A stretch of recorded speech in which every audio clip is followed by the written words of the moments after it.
Hello and welcome. My name is Shauna Brown, and I will be the host for this TLC session. We're very excited that you've joined us today. Please welcome our presenters. Thank you, Shauna. Hi, and good afternoon, everyone. Thank you for joining us today for our presentation, Be Happy, a discussion of perspective, research, and the role of the individual. I am Dr. Laura Sliwinski, Executive Dean of the College of Health, Human Services, and Science, and I'm joined today by Drs. Pamela Hardy, Associate Dean, and Dr. Trevor Belcher, Associate Dean for the college as well. We're excited to be here, and we thank you all for joining us. So as we kick off the Teaching and Learning Conference today, I know that some of you might be wondering, why did they choose the topic of happiness? In short, I'm going to say, why not? But the reality is that we're all here together today and over the next 3 days to explore a variety of topics related to teaching and learning because we love what we do and it makes us happy. So with that in mind, we believe that happiness is always a relevant topic, and truthfully, the more that we come together to dialogue, explore, and advance the theories and beliefs about happiness, I believe we have the power to influence the world around us towards greater happiness, and who doesn't want that, right? So with that said, today I'm going to begin with a short review of some of the great thinkers of the past with regard to happiness. And then I'm going to pass it over to Dr. Trevor Belcher, who will explore some of the research related to more modern thinking in this area. And we'll wrap it up with a short discussion of the role of the individual by Dr. Pamela Hardy. So again, why happiness? Why not? For centuries, happiness has been an area of interest for philosophers, scholars, professors, statesmen, researchers, health professors, and everyday people. So the concept of happiness has been explored and defined and discussed in a variety of ways. It's been defined as the meaning of life. It's been defined as an emotional state. It's been defined as a human right, in fact. So with that said, and with that in mind, it really is a relevant topic for us to discuss all the time, and today's a great place to start. So with that said, I'm going to begin with one of the probably most popular thinkers of the past in terms of happiness, Aristotle, who was probably the first documented philosopher on the topic of happiness, and who was also credited for introducing the idea of the science of happiness as a knowledge to be studied. In short, Aristotle defined happiness as the meaning and the purpose of life, the whole aim and end of human existence. And when we think about his definition, in truth, Aristotle believed that it's a goal and the central purpose of life in itself to achieve happiness. So he saw happiness as a destination, something to work towards as opposed to a moment in time. And Aristotle was truly critical in a lot of senses of a culture of instant gratification. So he was convinced that in order to have a truly, genuinely happy life, it required a fulfillment of a broad range of conditions, both physical and in terms of mental health and well-being, but it was across the totality of one's lifespan. In short, Aristotle went on to propose some key guidelines about virtue, willpower, friendship, and intellectual contemplation. But in short, his definition truly was subjective in that happiness depends on ourselves. So if we fast forward centuries into the future, another important discussion of happiness that I think that we should mention today is the pursuit of happiness as a human right. So in 1776, according to the United States Declaration of Independence, Thomas Jefferson wrote into the Declaration, all men are created equal and have the right to life, liberty, and the pursuit of happiness. Now you'll notice in this quote that it says there is a right for the pursuit of happiness, but that doesn't guarantee happiness. Now, when we wonder why Thomas Jefferson included this, he actually borrowed the phrase from John Locke. But Thomas Jefferson was a student of Epicurean philosophy and a doctrine that really focused on the pursuit of happiness in one's life, whereas John Locke was still more influenced by Aristotle. So it is a debate about whether the reference in the Declaration of Independence truly refers to happiness as prosperity or happiness as well-being? Is it a short-term, long-term? What does that really reflect? Again, if we fast forward into the 20th century now, more modern thinking in a sense related to kind of self-help, self-improvement, really focusing on the needs of individuals, happiness became defined more as an emotional state. It was described with pleasant, positive emotions, and in a sense as having our needs satisfied. And I think one of the greatest thinkers in this area, we would look at Abraham Maslow, who in his own quest to understand human motivation and the pursuit of happiness led to the development of the pyramid or hierarchy of needs. In this hierarchy, individuals would satisfy each level of their need, in order to advance to the highest level, which would be self-actualization. But at any time, an individual could be moving up and down at various stages. And that again kind of went back to the sense that happiness could be a temporary state, an emotional state that changes and fluctuates at an individual's pace. So with all of that in mind, I had to think about for a second and reflect on what is my perspective, and considering all of these great thinkers of the past, I would have to say, and Pamela, if you don't mind going back one slide quick, it's a both and perspective. I guess the slide's not going to come up, but I'll say that there's a picture in the museum where I volunteer today that's hanging on the wall, and there's a picture that if you stand back 20 feet, it's a beautiful, it's going back and forth. I see the slides missing, but that's okay.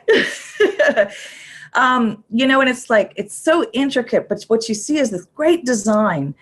But as you get closer and closer to that picture, you get to the detail, and I can send the picture out to everyone after, but it's birds, and they're all designed in different ways and different colors and different, positions, and it's very interesting that, I guess I think of it as both and. You have to take the big picture in, but you also have to zoom in to the detailed individual focus in order to truly understand happiness. And so I believe that the thinking and dialogue about happiness shouldn't stop in the past. And so what you see here on the screen now is the concept of flow was introduced by Mihaly, and I've always had a hard time pronouncing his last name, but he kind of integrates the thinking of both. It's not enough to be happy to have an excellent life. The point is to be happy while doing things that stretch our skills, that help us grow and fulfill our potential. And so with that, I'm going to turn it over now to Dr. Trevor Belcher, who's going to discuss some of our more modern thinking and research in the area of happiness. Thanks, Laura. Hi, everybody. I love this topic. There's been a lot of research across the years, to Laura's point, very early on, up through today, around the topic of happiness. Some of which is on the screen, and you can look through that and read it. I won't read all of that, but a few things I'll highlight. A lot of this has been done from the positive psychology perspective. For those who may not know a lot about positive psych, it's a field that studies strengths that enable individuals to succeed. It's a field that is based or founded on the idea that people want to lead meaningful and fulfilling lives, to cultivate the best that is within themselves. And I personally think happiness is a part of that, right? But when a lot of people hear the term positive psychology, they immediately think of that somebody is suggesting to them a Pollyanna or naive approach to life, to maybe ignore the negative, if you will. But, that's not what we're suggesting at all. There's research that suggests a tendency toward a negativity bias, right? In other words, that negative experience has a greater impact than a positive experience of the same intensity. It reminds me of that old joke, and I'm sure some of you have heard this, and maybe you shouldn't tell jokes in a setting like this, but I can hear you laugh from here. It's like the lady who gives her husband a gift, and there are two ties. He opens it up, and there are two ties there, and so he takes one out, and he puts it on. "Oh, honey, thank you so much for the tie. I love it." And she says, "What's wrong? You didn't like the other tie?" I mean, it's like there's just this tendency toward the negativity bias, right?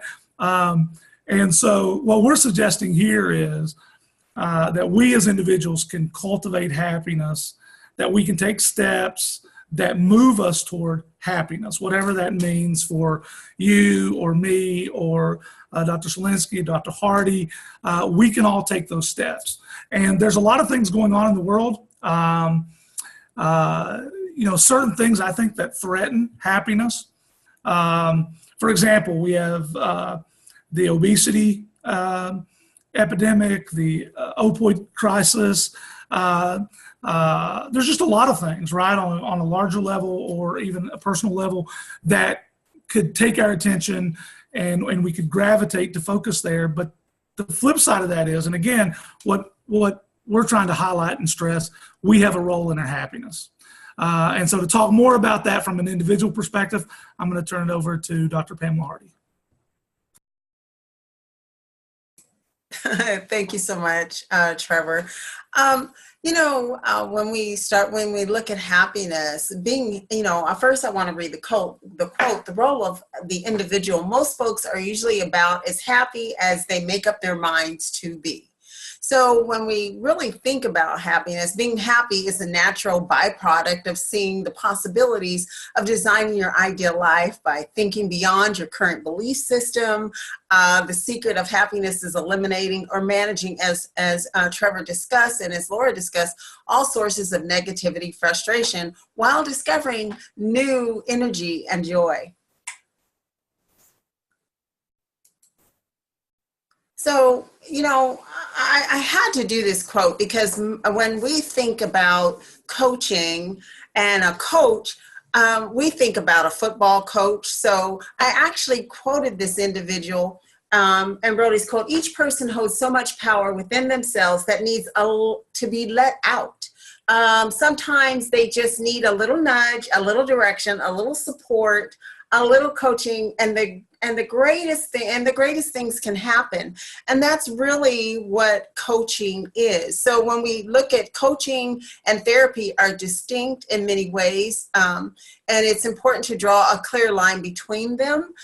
Therapy is generally speaking for people dealing with psychological issues that undermines their ability to function in a healthy, adaptive ways. The focus is retrospective, so it goes backwards and to move forward. It includes repairing damage from previous experiences, identifying and treating disorders and pathologies, and alleviating symptoms through behavioral and cognitive or analytical interventions is the scope of therapy. Whereas coaching, on the other hand, has a present-future orientation.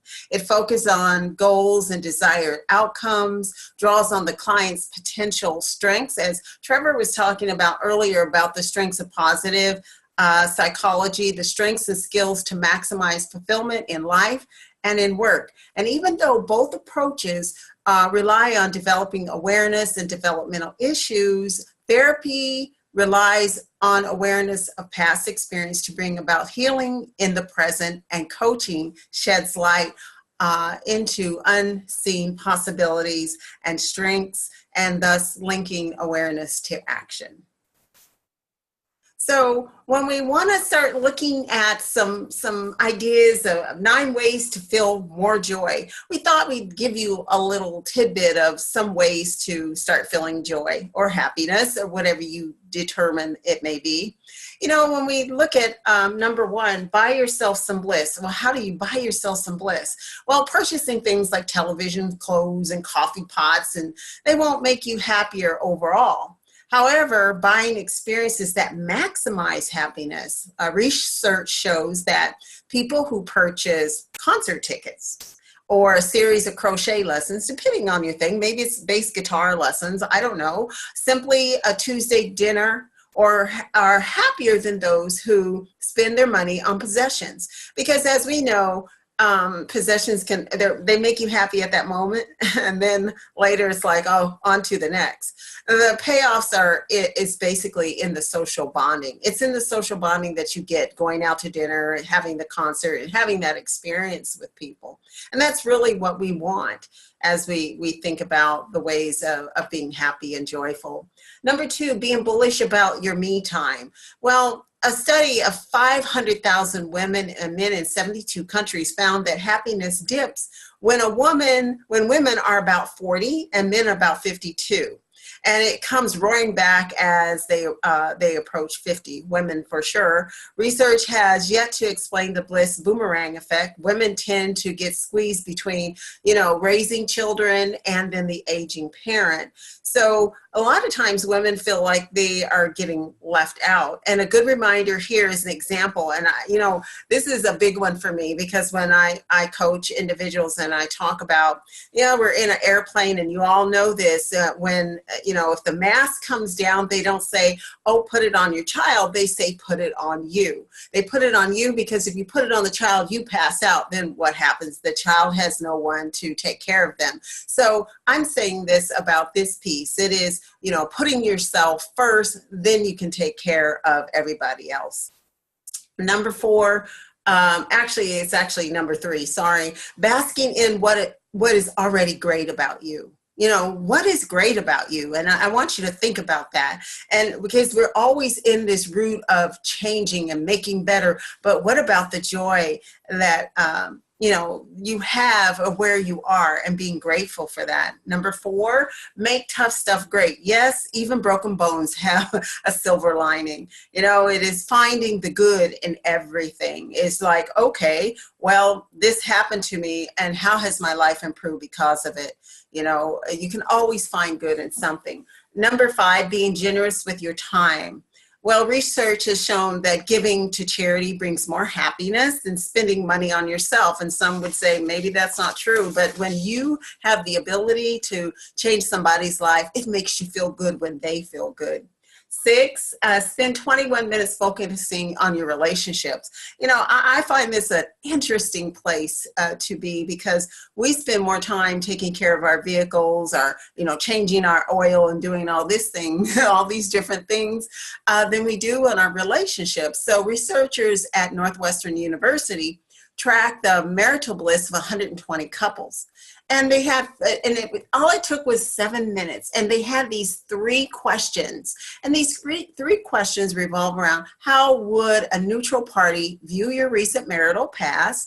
And going forward, how would the obstacles stand in your way of thinking, like the third party arguments, and how you might succeed at thinking the third party? So basically, if you were the third party, what would you change? How would you change, and how would you view yourself?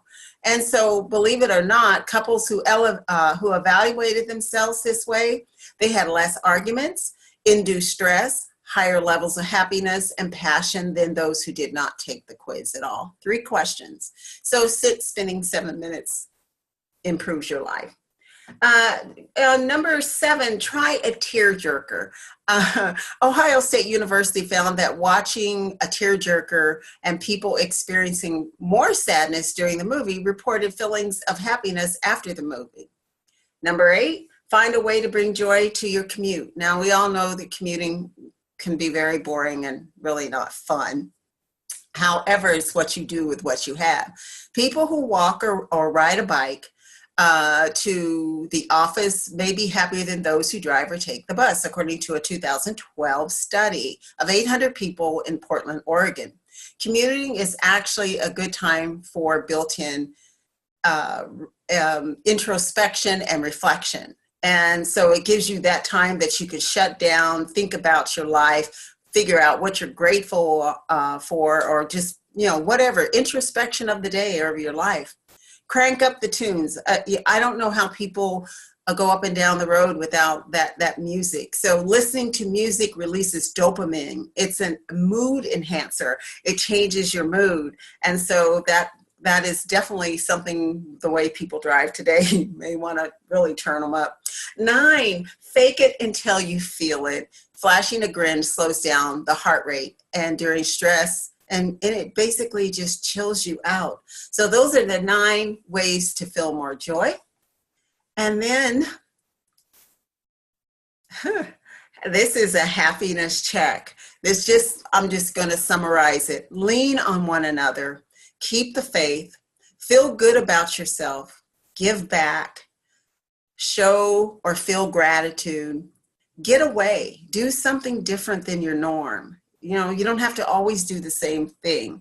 Mind your social media. Believe it or not, The more social media that we do, the less we enjoy our lives. And maybe I just want to keep up. Well, keep up with those bonding relationships that are truly, truly near and dear to you. Think happy thoughts. It is a choice that we think happy thoughts. I'm determined I'm going to be happy today. I don't care what's going on. I make a choice. And go off the grid. Sometimes just, hold back. You don't have to have technology every day.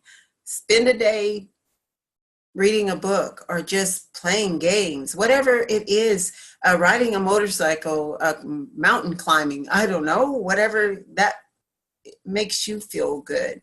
And you know what? I know this sounds really simplistic, but be nice. We have so many choices it's so easy not to be nice. So be nice and make one day a week your fun day. And whatever that is and whatever you choose is strictly up to you. So with that said, we just say, be happy. And if there's any questions or any comments that you have, or any of the other presenters would like to come in at this point and add anything, we would love to hear your thoughts or your questions. Yeah, Pamela, while folks are typing in the chat, there were 2 points I wanted to pick up on, kind of spoke afresh to me this during this session. One, it's one thing to know what works for us, that things that make us happy. It's another thing to make a choice to actively engage in those things. So I would just, to Pamela's point there at the end, or toward the end, know what works for you and then do it, right? So like for me, for example, I know that going to see a movie is happiness for me on some level. It's one thing to know that. It's another thing to actually take time and money. Sometimes, and go see the movie or go to the park where they're showing the movie for free or what have you. It's another thing to actually do that. And then secondly, this idea of choice, talking about being nice to self, or when things come our way, or like negative thoughts, if you will,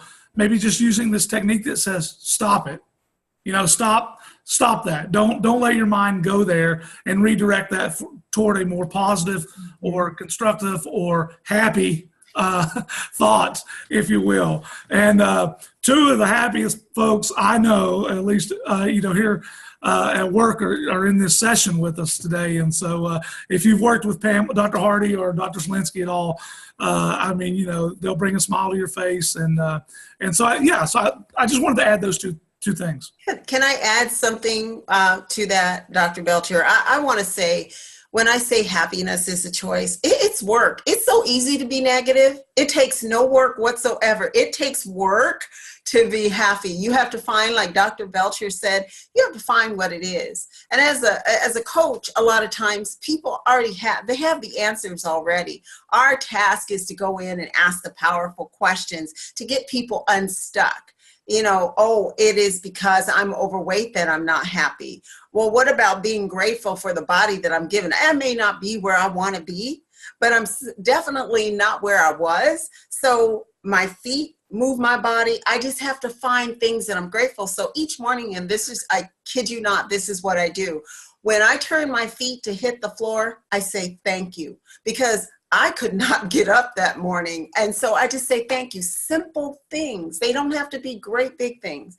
And before you know it, you can do other things. When I go down into a negative feel, or I'm already in a funk, I put on the music, because the music switches how I feel. That is my shifter. You have to find out what your shifter is. It may be engaging somebody.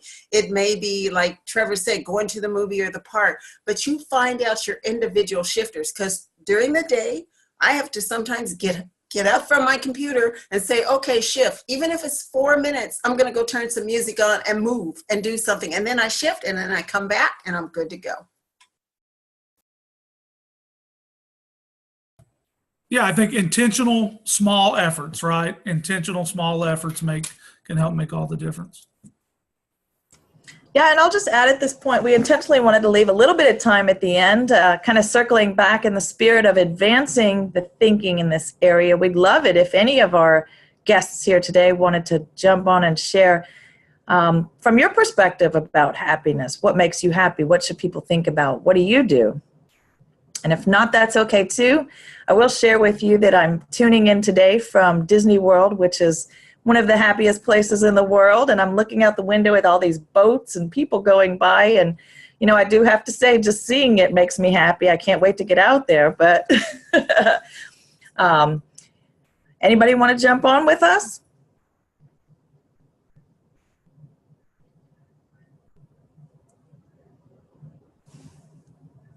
And if not, that's okay too.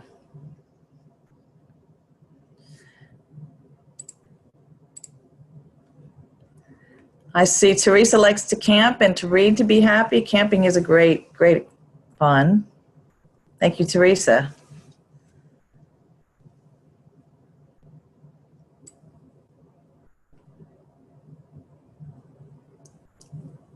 Sounds great.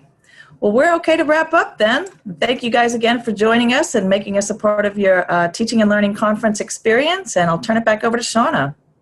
Thank you so much for our presenters for this wonderful presentation. This is such a great reminder that we need to practice every single day. And thank you all for joining us for this wonderful session. Enjoy the rest of TLC.